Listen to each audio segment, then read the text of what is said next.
all your automation needs.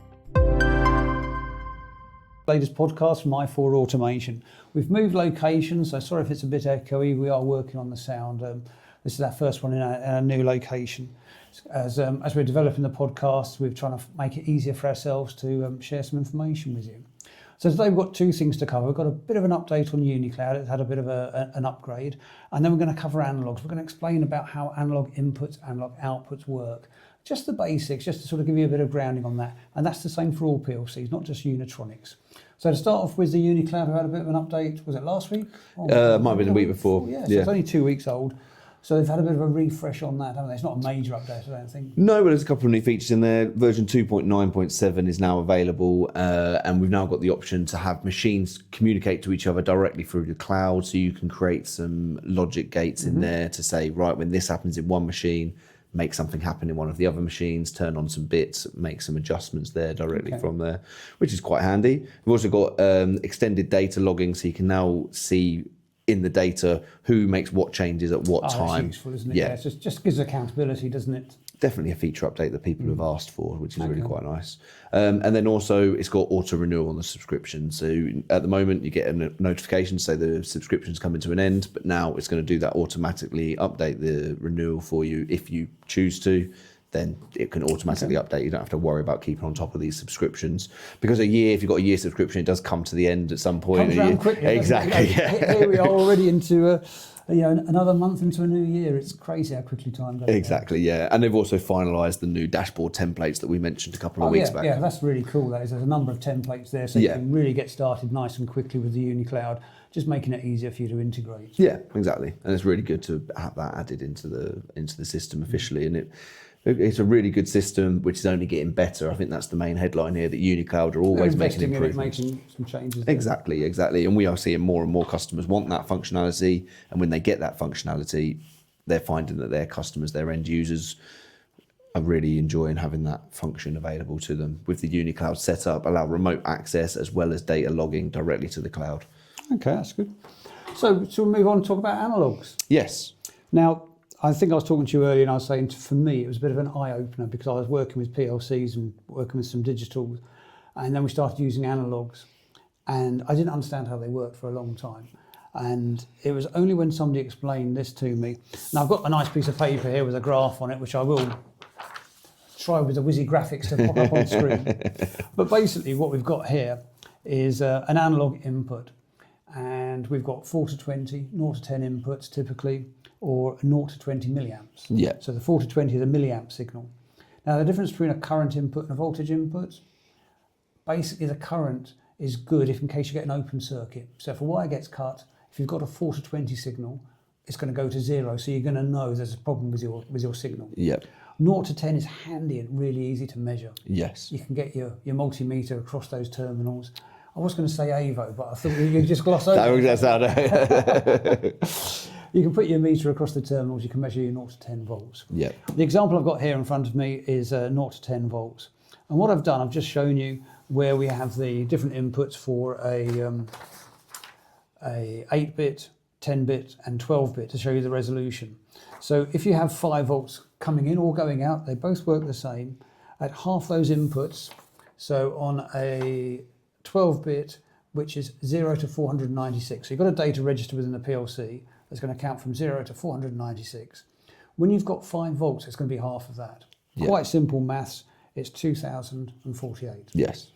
So at 5 volts equals 2048, your register says 2048, you know it's 5 volts. Conversely, if you set that register to 2048 and output a voltage, it's going to be 5 volts. Yep.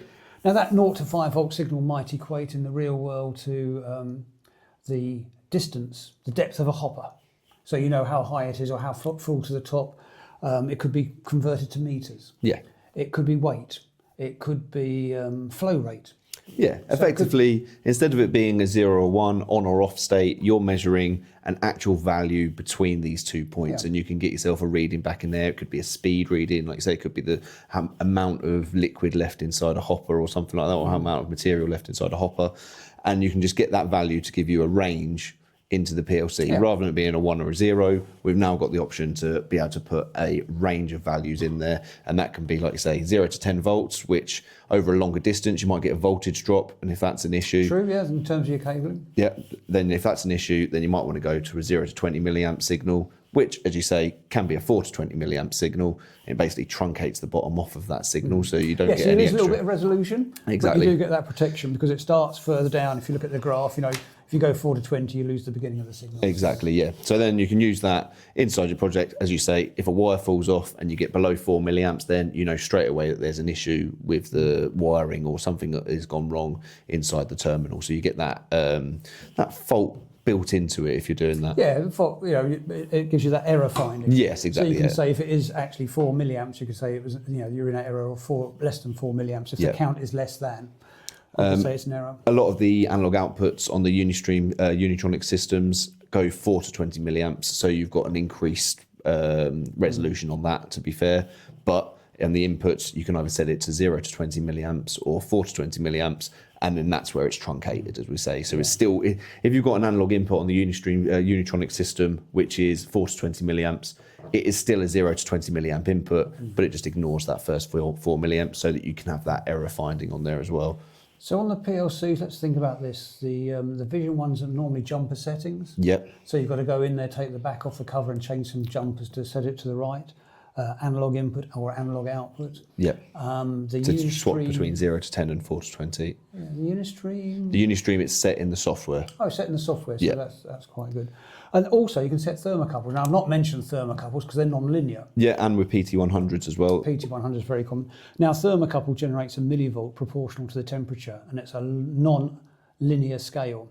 So there's lookup tables. If you're as old as me, remember logbooks. It's not dissimilar to a logbook table where you look up a value. So you don't have to really worry about that in the Unitronic systems, both on Vision and Unistream. You tell it what type of thermocouple or what type of PT100 you've got on there, PT1000 you could do as well. You just tell it what you've got connected in the software, and it does all of that lookup table stuff itself. So you don't have to worry about that. You actually get a value in degrees C or Fahrenheit, depending on what you choose. Normally Cold to junction 1 compensations on the PLC. Yeah, you've got that as well. Get that, wherever you make a junction with a PLC, because of the type of materials you're using, you need cold junction compensation, which is compensation for the temperature of the terminals where the wires join together. Yeah. So that covers thermocouples, Yeah, PT100. We've also got a PT1000 input, which we don't see very often. A PT100 is basically a platinum resistance thermometer, 100 degrees at zero, from 0 to 100 degrees Celsius. And the resistance changes proportionally. PT1000 is 1,000 ohms, 0 to 1,000 ohms. Thermocouples, most of the common thermocouples, there must be half a dozen thermocouples. Yeah, easily, maybe more than that, yeah. Yeah, there's quite a few there. So all the typical popular thermocouples. Just trying to think where J is on the alphabet, how many letters you get. J and K are the most popular Yeah, ones. exactly. They have been for years now. Maybe they are being surpassed by other thermocouples. I don't know what the physical differences are between Still the materials they're made from, and therefore the cost. Okay. So there is a difference in terms of the cost. But the main thing you need to worry about is matching up in your software or with the hardware that you buy, whether it matches the hardware you've got on your sensor, on your temperature sensor, and then the PLC takes care of all of those calculations for you on the other side. Well, there's a linearization function, isn't there? Definitely in the VisiLogic, I remember seeing there's a linearization. Yes. So you can actually then put into engineering units. So let's say you've got your 0 to 10, which equates to, let's say for round figures, 0 to 10 meters in terms of a hopper distance, and you've got, let's say, an acoustic. The word escapes me. You've got working on sonar, on sound, so you're measuring the distance, and it comes back, so you can then equate that from 0 to 10 meters.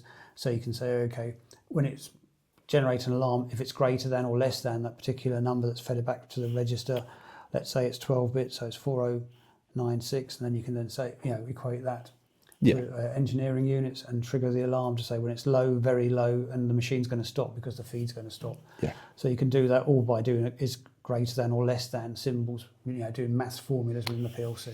Yeah, exactly that. And so all you've got to do, choose the right hardware to match the sensor that you've got, set it in the software or set the jumpers if you're using a vision system, and then you've got to scale it inside your PLC. So you've got different ranges. We've normally got a fast setting inside the PLC, which is about 30 milliseconds update time. That's 10-bit resolution on there, which I believe is 0 to I'm going to get myself in trouble here. It's on it. No, that's the 10-bit is in there. Yeah, so 0 to 1024 on the 10-bit resolution.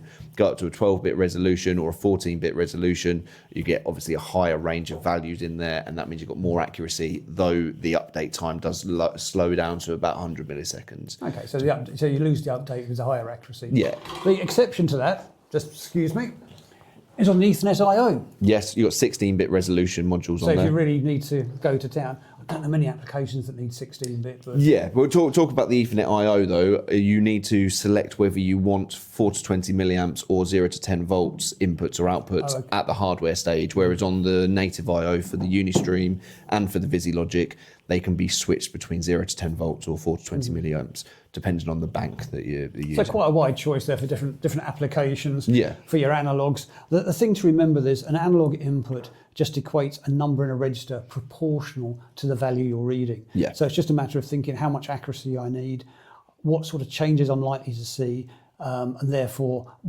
how many bits resolution do I need, and that also accounts for the sensor as well. You'll be doing those calculations when you're picking the sensor. When I talked about the sound sensor, it was ultrasonic. Ultrasonic, yeah. yeah. You didn't help me, did you? I didn't want to call you out on it. But That'll be a first. But in VisiLogic, you've got to scale it inside the ladder logic. Like you say, you've got a linearization block there. You've got a linearization block in UniLogic as well. But in there, you can actually scale it at the point that it comes in. So you can actually scale it in the hardware configuration before it gets into your project, depending on how you want to do it. So then you're working in engineering units all the way through. Straight away, yeah. Rather than just when you display it, you have to linearize it. Yeah, so it makes it a little bit more intuitive. But effectively, you're getting the same results there. You've got a bit value. You scale it to your engineering units. And then you use the sensor, normally the manufacturer's settings, to choose how you're going to scale that value. Okay. Well, we haven't mentioned load cells because that's a slightly different subject because they're a bit more accurate, but we do have load cells available to us. Yep. And it's just a matter of, if it confuses you and you're not sure, always talk to one of us and we can guide you into the best way of which analog inputs we think. Exactly, and we can work backwards from what sensor you're using. If you've got a thermistor, for example, that's not something which we can set in the hardware for a thermistor, but we have used that before where we create a lookup table and you set the different points that you want on there for the different values that you get in the different resistance that you see on the actual hardware, on the actual analog input. Yeah, it's not something that's commonly used, a thermistor. My understanding, thermistors were originally used to be embedded in motors for over temperature devices. Okay. So they just really had an on-off state. When the temperature got hot in the motor, let's say over 60 degrees, it would go normally open, and then when it went open, it would stop the motor. So it was an overload facility. They don't tend to be built into motors these days because the inverter drives are very good at managing the over temperature and the load that goes into the motor and having a memory map and recalling how much current has gone in there, so how hot it should be. So using thermistors for temperature measurement, I always shy away from it because I don't think it's going to be that accurate. Yeah, well, the reason it was fresh in my mind is because we had a customer who is using a thermistor on a project that phoned up just about a week ago. So that's why it was fresh in my mind.